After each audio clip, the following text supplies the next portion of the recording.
Bueno, ahora sí estamos grabando. Vamos a continuar entonces de donde dejamos la semana pasada. Nos quedaba un poquito de la parte más teórica que estuvimos viendo. No, no es mucho y no vamos a hacer tampoco tanto detalle exhaustivo de cada una de las cosas, a menos que alguno tenga una duda en particular. Y después vamos a retomar un poquito de práctica y después otro poquito más de teoría y otro poquito de práctica. Así. Si hacemos la clase un poquito más dinámica y que no sea tan aburrido. Bueno, ¿se acuerdan? Y esto también basado en lo que consultaban hace un ratito antes de que empecemos a grabar. eh, Cuando uno arma estos modelos de redes neuronales, surgen estos hiperparámetros, que son estas cosas que podemos o que debemos nosotros, los que estamos armando el modelo, ir ajustando, buscando, digamos, una combinación ideal, si se quiere, de ellos para que el modelo sea el mejor posible, ¿no? Hay dos cosas, van a escuchar hablar de hiperparámetros y de parámetros. Los hiperparámetros son los que tocamos nosotros previo a poner a entrenar un modelo. Y los parámetros son los que el modelo va ajustando o entrenando, vale la redundancia, cuando se va entrenando, ¿no? Digamos, arrancan cosas aleatorias y se van ajustando, mejorando en el transcurso del entrenamiento. Eso lo hace el modelo y son los parámetros. Y los hiperparámetros son los que manejamos nosotros. Por ejemplo, la cantidad de capas que tiene una red, la cantidad de neuronas por capa, qué función de activación le pongo, la tasa del aprendizaje, que era este pasito, el learning rate, es de a cuánto en cuánto voy a ir corrigiendo este error, ¿no? Digamos. ¿Se acuerdan que esto entrena? Hace una pasada, trata de sacar una predicción y lo contrasta contra el valor real, que es la etiqueta. Y la diferencia que haya entre esos dos es el error. Y la idea es ir achicando ese error para que sean cada vez más iguales. Entonces, eso, ¿cómo se achica ese error? Era con la parte del backpropagation, la propagación hacia atrás, que se usaba el algoritmo del descenso del gradiente, en donde es un algoritmo que ayuda a buscar el mínimo en una función matemática, ¿no? Pero la forma en que voy buscando ese mínimo está directamente asociada con este hiperparámetro que es el learning rate, que tiene un alfa, como dice acá, que es un valor, que sería el tamaño del paso que estoy dando, ¿no? Imagínenselo como que si ustedes se paran en el medio de una montaña con los ojos cerrados y tienen que, con los ojos vendados, y tienen que buscar, están arriba y tienen que llegar hasta la base. Con los ojos cerrados y con cuidado para no caerse, es como que uno va tanteamos para todos los costados con los ojos cerrados y para donde sentimos que vamos en bajada, avanzamos hacia ahí. Y el learning rate sería el tamaño del paso que vamos a dar en esa dirección. Si uno podemos empezar a correr hacia esa dirección, lo cual puede ser peligroso porque por ahí baja un poquito y después está al precipicio y me caigo y me mato. O puedo ir despacito, muy despacito, como haciendo un pan y queso, que jugábamos para elegir los compañeros por ahí cuando jugábamos al fútbol. ¿Cuál es la contraparte en cada uno? Es que si voy muy rápido y elijo bien, eh, voy a llegar rápido a la base. Y en cambio, pero digamos, si elijo mal, me puedo terminar en cualquier lado, ¿no? Y en cambio, si voy muy despacito, para ir más seguro de que no me vaya a caer, porque me voy a dar cuenta siempre, cuando llegue al borde del precipicio y voy a tantear, digo, no, hay un precipicio, entonces voy a ir para atrás o me doy vuelta y me voy para otro lado. Pero el problema es que por ahí hago pasos tan chiquititos que tardo una eternidad en llegar a la base. Cualquiera de las dos cosas son malas. Y bueno, y eso está todo. Todo eso depende de este paso, de este learning rate. Que es algo que podemos ajustar tranquilamente. Bueno, después teníamos, no sé, el batch size, ¿se acuerdan? La cantidad de datos que le damos en cada instante, en cada época de entrenamiento, la cantidad de épocas, si va a estar regularizado o no, los valores, etcétera. Eh, bueno, dicho todo esto, tengo que lograr optimizar estos hiperparámetros lo mejor posible. Si bien tiene un poco de arte esto de elegir y un poco de la experiencia y de pruebas anteriores y demás, la realidad también es que está muy asociado al problema particular en que intentamos resolver en ese momento. No quiere decir que lo que yo pruebo ahora y me dé bien, mañana en otro problema distinto, que implique utilizar un algoritmo, el mismo algoritmo, una red neuronal por ejemplo, que si yo hago la misma red me vaya a dar bien, digamos, ¿no? Porque por ahí el problema es otro y se optimiza de otra manera distinta. Entonces, hay un poco de arte, pero también hay un montón de técnicas para buscar de forma eficiente estos hiperparámetros. El problema es que todas estas técnicas son a costa de tiempo, ¿no? Hay que esperar, hay que hacer muchas más pruebas y depende mucho, estoy muy atado al tiempo que tengamos, ¿no? Por ejemplo, acá les listamos algunos pares de algunos pasos que uno podría seguir para optimizar de forma eficiente estos hiperparámetros, ¿no? Lo primero que tengo que hacer es elegir de todos estos hiperparámetros que nombramos cuáles son los que me quiero enfocar para optimizar, digamos. A veces ojalá pudiera hacerlos todos, pero como les digo, a veces lleva tanto tiempo que no puedo. Entonces, focalizar es decir, bueno, yo ahora me quiero enfocar en optimizar estos hiperparámetros y definir cuáles son, ¿no? Ese es el primer paso. Después, elegir un método de búsqueda de esta optimización, digamos. Y ahora que sabes que, no sé, elijo la cantidad de capas de mi red, ¿no? Entonces, ¿de qué manera voy a optimizar esa cantidad de capas de mi red? Este método de búsqueda vendría a ser como, ¿qué vas a probar? Todos los valores posibles, vas a probar cierto rango con cierta separación, vas a probar aleatoriamente, ¿no? En tal o cual rango, viene relacionado con eso. El paso 3, bueno, está atado a este 2, que es esto que les decía, el espacio de búsqueda, ¿no? Yo defino si voy a hacer aleatorio, si voy a buscar todos los posibles, si voy a hacer de forma en grilla, que se llama, ahora lo vamos a ver. Pero definir, bueno, desde dónde hasta dónde, ¿no? Es como decir, quiero definir la cantidad de capas. Bueno, que desde 1 a infinito no termino nunca. Entonces, de 1 a 1000, de 1 a 500. Por ahí digo, no, una no, porque una es muy poco, no me sirve. Entonces, ¿de cuánto? De 100 a 500, de 100 a 400, de 100 a 1000, de 1000 a 2000, ¿no? Es definir ese espacio. Luego, paso 4, es realizar la búsqueda, que la vamos a hacer empleando la herramienta y los métodos elegidos.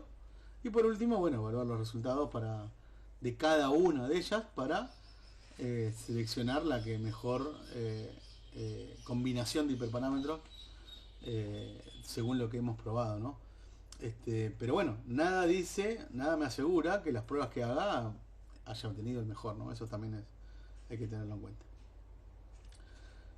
Bueno, los métodos de búsqueda, de optimización que tenemos, algunos de ellos son la búsqueda aleatoria, búsqueda random, la búsqueda en cuadrícula o búsqueda en grilla o grid search, la optimización bayesiana y los algoritmos genéticos, por ejemplo.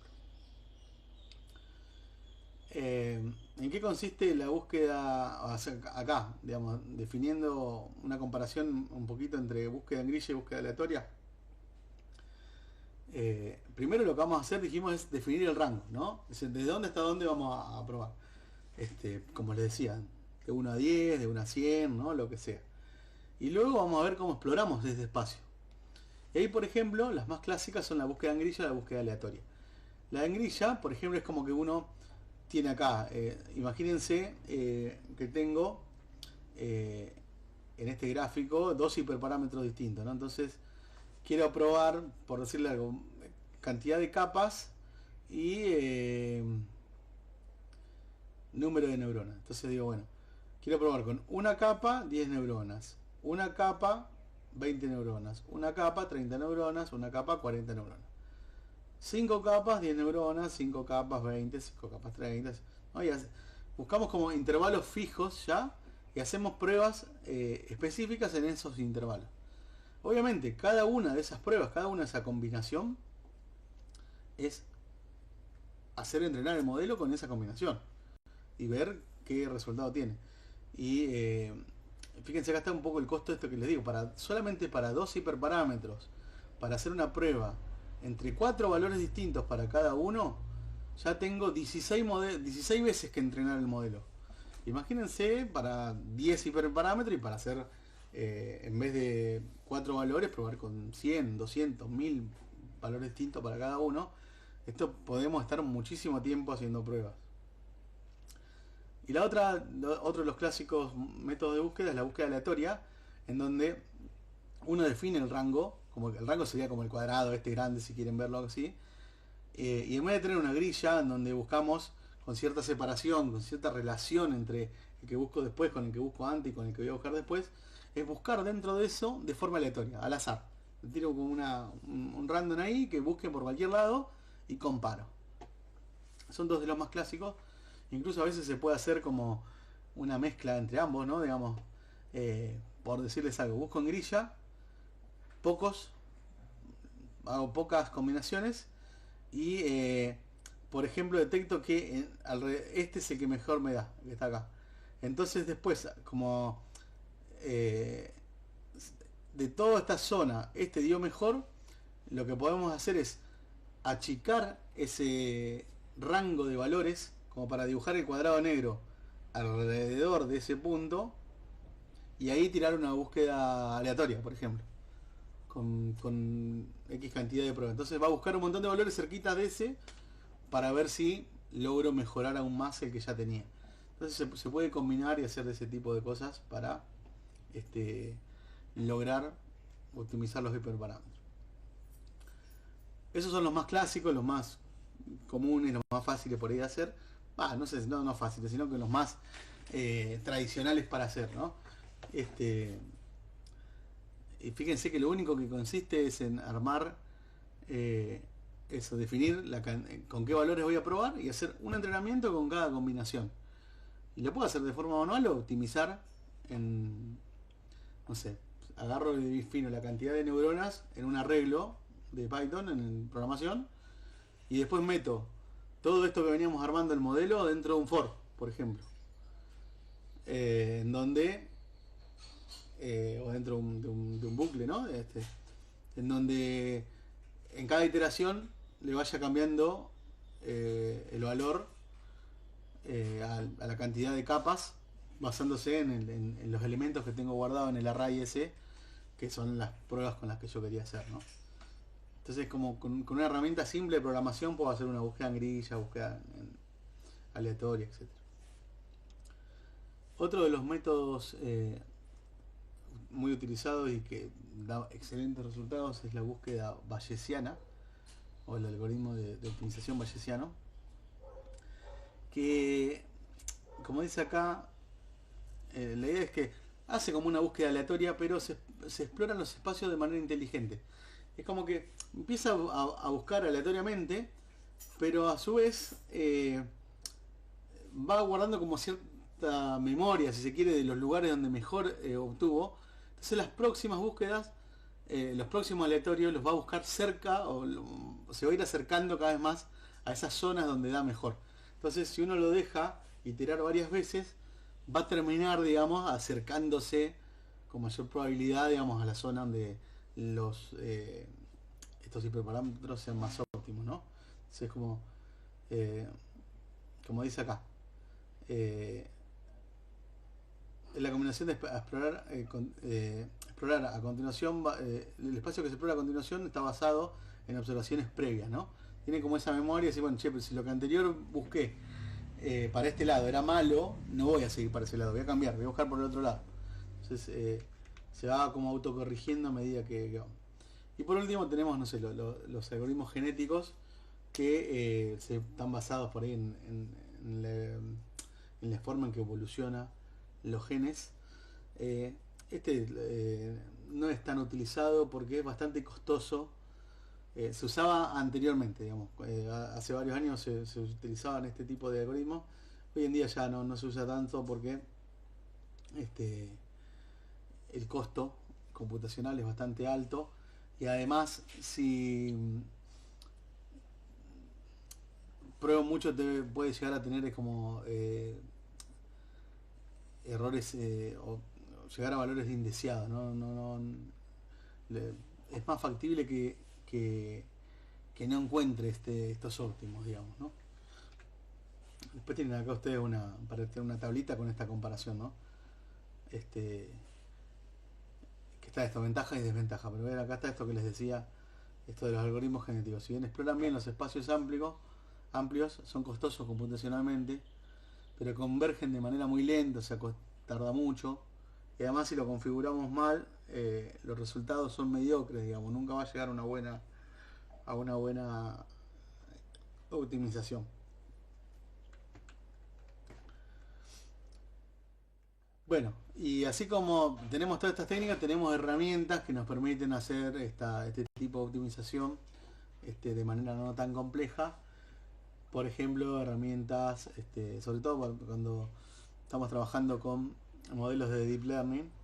Y tenemos, por ejemplo, Keras Tuner, que es parte de la librería de Keras, en donde tiene estas funciones como para hacer una búsqueda en grilla, búsqueda aleatoria, ¿no? Como para facilitarnos un poco y que no tengamos que andar programando todo de cero. Si bien hay algunos de ellos, como les decía, como el aleatorio o el de grilla, que no es tan difícil de programarlo a mano, pero ya tenemos librerías que lo hacen, así que no hay que aprovecharlo, no hay que reinventar la rueda todo el tiempo. Estos están probados y andan muy bien. Otras como Optuna, y Hyperot, son todos librerías que los pueden ayudar a optimizar hiperparámetros en el caso de que lo necesiten. Bueno, y para ir cerrando con esto que nos adeudábamos de la clase pasada, si recuerdan, digamos, para hacer un entrenamiento, siempre ahora volviendo a hablar de algo puntual como la arquitectura de CNN o redes convolucionales, como es tanto esta como las redes densas con muchas que tienen muchas capas ocultas, son algoritmos de deep learning. Se acuerdan que lo primordial es tener suficientes datos. Con pocos datos son algoritmos que no van a converger bien. Y en este caso en particular, además de tener suficientes datos, si tengo que hacer una clasificación, estas clases tienen que estar balanceadas. O sea, no puedo tener, si yo tengo que elegir entre autos y motos, y tengo fotos, no puedo tener 10.000 fotos de autos con 500 fotos de motos, ¿no? Digamos, porque eso serían clases desbalanceadas. Ahí seguramente el algoritmo aprenda muy bien a detectar autos, pero sea malo con las motos. Incluso puede ser confuso porque uno dice, bueno, después no sé, a los autos le invoca a todos, pero a la moto le cerra cada tanto. Pero en realidad es que si yo le paso todas motos, a la larga va a converger bastante mal. Entonces tienen que tener clases balanceadas. Y por otro lado, los datos tienen que estar normalizados.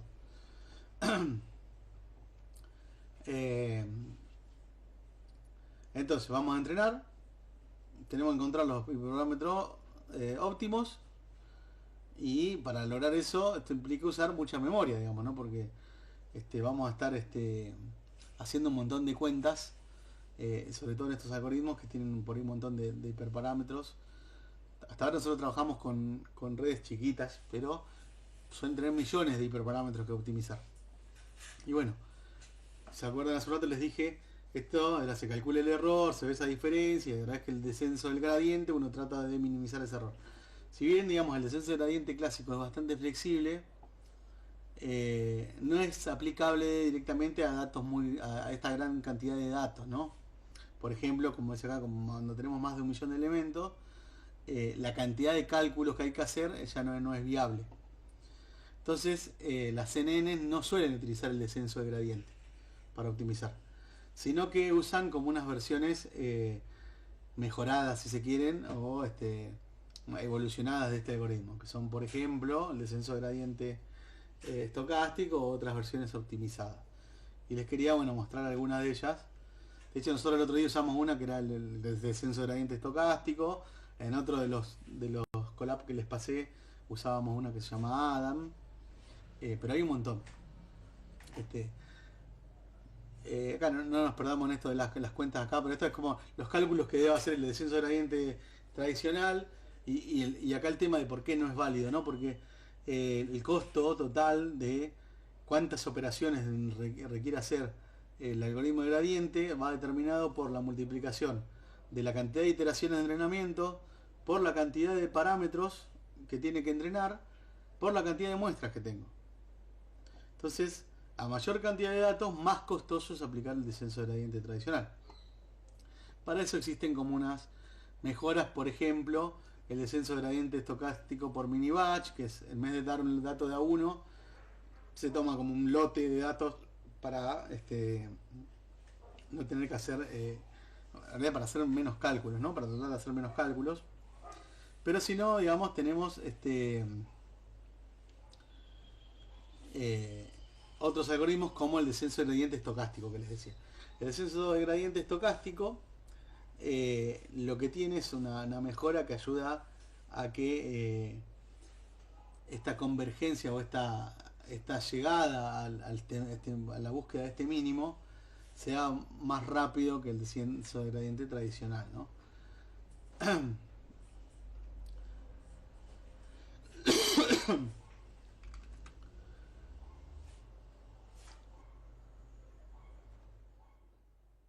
Bien, acá tienen una comparación al respecto de estos tres que les mencionaba. El tradicional es costoso, es paralelizable, es poco ruidoso, lo cual pareciera, uno por ahí lo lee así y dice, pero esto que debe estar bueno, que sea poco ruidoso, y no, es al revés. Y bueno, los parámetros se actualizan una sola vez por época. En cambio, el descenso de gradiente estocástico es menos costoso, es más ruidoso, que al ser más ruidoso nos ayuda a escapar de mínimos locales, como dice acá. O sea, tiene más probabilidad de salirse si cae en un mínimo local que si tengo un descenso de gradiente tradicional. Y actualiza los parámetros por muestra y no una sola vez por época, ¿no? Así que bueno, y el de mini batch es una combinación entre los dos para actualizar estos parámetros. Y después tenemos algunos un poco más optimizados, más modernos todavía, que funcionan en algunos casos mejor que el descenso de gradiente estocástico, ¿no? Uno de ellos es el descenso de gradiente con momentum, que ¿cuál es la idea de este concepto de momentum? Primero, el problema que surge, ¿no? Como dice acá, el problema es que el descenso de gradiente puede ser muy sensible a fluctuaciones en la pendiente, en el sentido de que si la pendiente, venimos bajando, pero de golpe hay un bache que cambia esa pendiente y pareciese que sube, por ahí puede afectar bastante al descenso de gradiente si hemos caído ahí, porque por ahí al cambiar la pendiente es como que nos hace mirar para otro lado, hacia donde estamos bajando, y por ahí es como que cambiamos el rumbo drásticamente y encaramos para otro lado que no era, y empieza a converger mal, ¿no? O sea, se va alejando del lugar del valle donde tiene que llegar y en vez de acercarse. Este concepto de momentum que se agrega es como dice acá, esta es una buena analogía. Imagínense como una pelota que va cayendo sobre una colina. No importa si va rebotando y si esa colina no es suave cuando baja. Lo interesante es que cuando la pelota empieza a agarrar, a rodar, gana impulso. Y cuanto más impulso tenga, primero va a ir más rápido, porque viene bajando, pero además esa rapidez y ese impulso hace que sea más difícil que se cambie de dirección porque sí, porque por más que haya algo que la frene momentáneamente, va a tratar de saltarlo y seguir, ¿no? Digamos. Entonces esa es la idea del momentum, de por más que haya algo que te frene un poco, tratar de aprovechar el impulso y la velocidad con la que se venía bajando para cierto lugar e intentar seguir un poco más. Puede ser que, digamos, ese bache sea lo suficientemente grande como para frenar ese impulso y bueno, ahí arranca para otro lado, ¿no? Pero es un poco la idea de este descenso de gradiente con momento. Entonces esto va a mejorar el rendimiento porque lo hace menos sensible a estas fluctuaciones que decíamos en la pendiente, ¿no? Y va a lograr que avance de manera más suave y estable hacia el mínimo de esta función, ¿no? Este momentum va a ser un valor entre 0 y 1, en donde dependiendo del valor que le demos, es como la energía que le vamos a ir aplicando a ese descenso como para que agarre velocidad o no.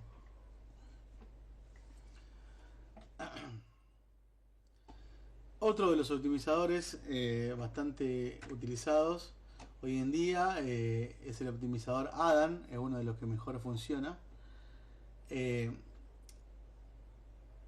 Y este, digamos, es como que también tiene el momentum, pero tiene como una mejora todavía el momentum, ¿no? Como dice acá, es como descender por la colina por un impulso acumulado, o sea, tener momentum, pero además poder ir ajustando la velocidad. Es como que vengo bajando en cierta dirección con cierto momentum, que venía fijo, por ahí lo veníamos fijado en el otro, con el más tradicional, y en este, como que se va ajustando, digamos.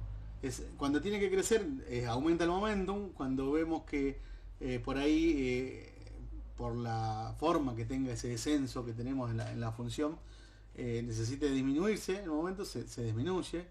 Entonces va como autoajustando. Esto no es ni más ni menos que autoajustar la tasa de aprendizaje, ¿no? Lo va haciendo pequeñas correcciones pequeñas que ayudan a que esto converja de mejor manera, ¿no? Entonces, como dice acá, si está cerca de una pendiente pronunciada, disminuye la velocidad para no pasarse de rosca, digamos. O sea, si hay mucha pendiente, si yo me tiro, es como voy a bajar con mucha velocidad. Entonces, en esa trata de frenar un poco para que no para que en el tradicional se agarra tanta velocidad que se pasa del final y vuelve a subir, capaz. En este es como que lo frena un poco para llegar hasta donde queremos ahí, que es el valle en el mínimo, ¿no? Y en el caso de que tenga una pendiente más suave, para no tardar tanto, acelera la velocidad, ¿no? Por eso está bastante bueno el Adam. Y por último, les quería mencionar que existen técnicas que se llaman técnicas de ensamble o ensemble, que una forma de disminuir el error de generalización, digamos, ¿no? Como una forma de mejorar los algoritmos que estamos aplicando. Y consiste, ni más ni menos, hay varias técnicas para hacer ensamble, pero en resumen, lo que hace el ensamble es no aplicar un solo modelo, sino combinar modelos para obtener mejores resultados. Esto nos da mejor precisión, más robustez, digamos, en las predicciones, y podemos hacer como una combinación entre diferentes modelos eh, para obtener resultados más confiables, como les decía. Por ejemplo, no sé, hacer 2 o 3 redes convolucionales que después converjan y pasen por un árbol de decisión para ver cuál es la mejor de todas, por decirles algo, ¿no? Entonces existen bastantes técnicas de ensamble. Algunos algoritmos se ensamblan mejor con otros. Esto depende mucho también del modelo, del problema que están analizando. Uno puede empezar a hacer este tipo de pruebas, aunque ya, digamos, no es algo tan básico, ¿no? Digamos, como hacer un modelo simple. Está muy bueno y demás, pero uno requiere cierta expertise para empezar a hacer ensamble con los modelos. Y por ejemplo hay distintos tipos de ensamble, como por ejemplo el ensamble Bagging, que consiste en, como les decía, entrenar varios modelos independientes en diferentes subconjuntos. Agarrar los datos, los divido en distintos grupitos y armo un modelo para entrenar cada grupito distinto. Y después luego promedio todas las predicciones y hago como combino todo para decir, bueno, mira, en promedio esto es lo que logré aprender, lo que logramos predecir, ¿no? Otro es el ensamble del boosting, que en donde vamos a tener también una secuencia de modelos, pero acá la idea es que cada modelo no va a ser independiente como en el anterior. Después van a terminar combinándose, pero acá los modelos entreno un modelo, saco un error y lo mando para una de las pruebas para combinar. Pero el segundo modelo lo entreno otra vez con los datos, pero le voy a dar, o le voy a informar en qué se equivocó el modelo anterior, como para ayudarlo un poco, que o sea, que ya eso que se equivocó el otro lo pueda ir corrigiendo. Entonces es como que cada modelo que pruebo va a ir ajustándose en relación al resultado del anterior, pero a su vez cada uno de ellos va a alargar un resultado que después va a ser combinado en una salida para obtener un promedio y ver cuál es el dato o la tasa de aprendizaje de acierto que nos dio en general, digamos, ¿no? En promedio los modelos de ensamble. Bueno, y hasta acá con eso llegamos con la parte teórica que nos quedaba. Tengo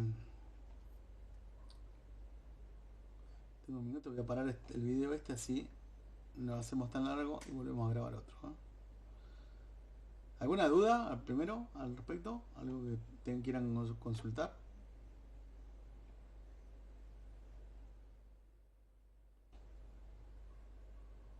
¿No? Sí. No, señor. Bueno. Bueno, entonces cortamos este video y volvemos a grabar en unos